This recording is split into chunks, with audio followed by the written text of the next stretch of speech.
Glasgow welcomed 278 players from 37 nations for the Scottish Open, one of the most prestigious tournaments on the badminton calendar.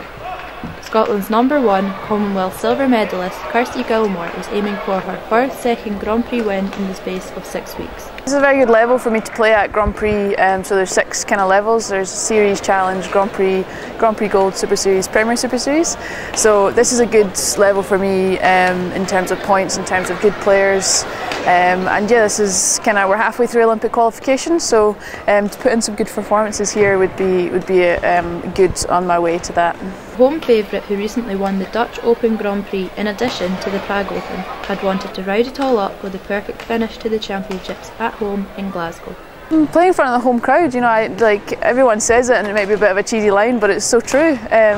People come in and, you know, there's a few posters around and like, oh, okay, that's the girl from the and then they really get behind you and really support you, and it's like unrelenting support. It's really, really nice. After reaching the finals, top seed Gilmour was overcome by Linda Kjaersveld, who gained victory on the third match point, winning 21-18.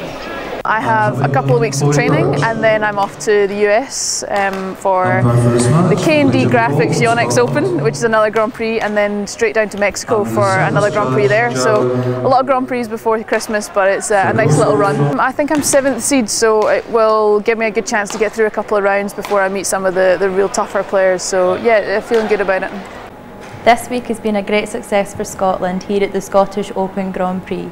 Glasgow looks forward to more badminton action in 2017 for the championships. Rhiannon Melrose, City News.